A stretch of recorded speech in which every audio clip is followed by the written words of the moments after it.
Bonjour Alexandre Azoulay. Bonjour Jean-Philippe Denis. Alexandre Azoulay, vous êtes docteur de l'Université Côte d'Azur, laboratoire GREDEG, CNRS.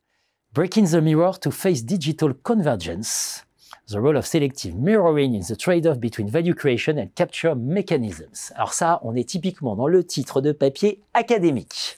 Voilà, en gros, il faut casser le miroir. Donc on va essayer de décrypter ensemble, passer de l'académique aux pratiques et aux enseignements pour la pratique et pour les professionnels. C'est quoi cette hypothèse du miroir?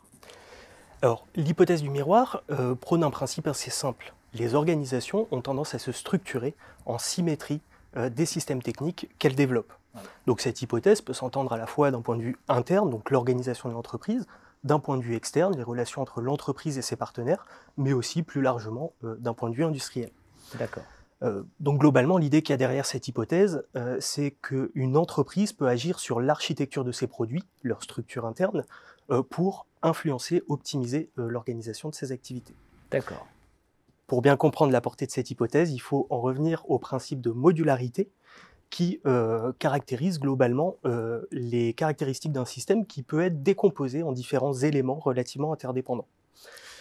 Ce que souligne la littérature, c'est que la conception d'une architecture modulaire d'un système technique permet de développer une organisation modulaire. Ce qui présente différents avantages: réduction des coûts de coordination, optimisation des processus d'innovation, et notamment permet de simplifier les relations avec les partenaires dans le cadre de stratégies de sous-traitance. Alors, question immédiate, vous prenez le secteur de l'automobile. Pourquoi cette hypothèse est particulièrement importante dans le secteur de l'automobile?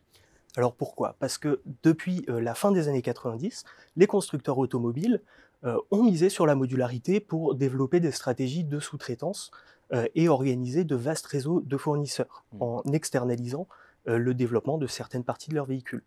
C'est particulièrement vrai dans le domaine de l'électronique automobile. Les constructeurs ont développé des architectures électroniques modulaires pour pouvoir sous-traiter les développements des modules. L'objectif de ces stratégies était principalement de pouvoir se concentrer sur leur cœur de métier, la conception et l'assemblage mécanique des véhicules. Une contrepartie a été pour eux de ne pas développer en interne les compétences liées au développement électronique, mais aussi au développement des logiciels embarqués dans ces véhicules. D'accord. Quand on prend l'ensemble de ces éléments, finalement, qu'est-ce que vous identifiez dans votre travail comme levier, notamment stratégique?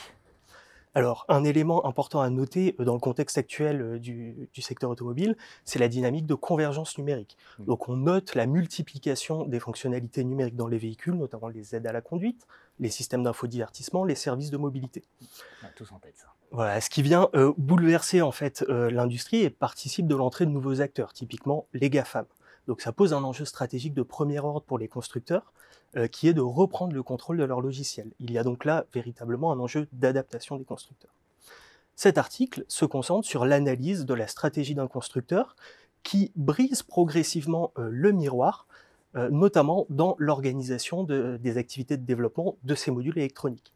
L'objectif est de développer de nouveaux modèles d'organisation des développements de ces modules qui lui permettent de réintégrer des compétences en ce qui concerne le développement de ces logiciels et de reprendre le contrôle de ces logiciels. L'article met en avant 4 modèles qui correspondent à 4 degrés de symétrie différents. Ces 4 modèles sont employés en fonction des intérêts stratégiques des modules. Ok, avant de rentrer dans ces modèles, est-ce que j'ai bon si je dis toute entreprise en fait doit se poser la question de savoir s'il ne faut pas qu'elle brise son propre miroir? Alors, en effet, ce que montre cet article-là, c'est en accord d'ailleurs avec la littérature qu'il y a une forme d'inertie lorsqu'il y a une situation de symétrie entre architecture et organisation. Donc toute entreprise peut se poser cette question-là, notamment quand on observe le fait que la convergence numérique touche un certain nombre de secteurs aujourd'hui. D'accord, donc il faut parfois savoir s'auto-infliger de l'incertitude et donc briser son propre miroir. En effet, et cet article montre bien que la stratégie de symétrie sélective proposée par le constructeur constitue une véritable stratégie d'adaptation qui permet au constructeur de faire face aux enjeux de la convergence numérique. Breaking the mirror to face digital convergence, donc briser le miroir pour faire face à la convergence digitale, c'est dans la revue Management @, on va le répéter. Merci beaucoup, et donc à lire, disponible en open access, en accès libre. Merci à vous. Merci Jean-Philippe Denis.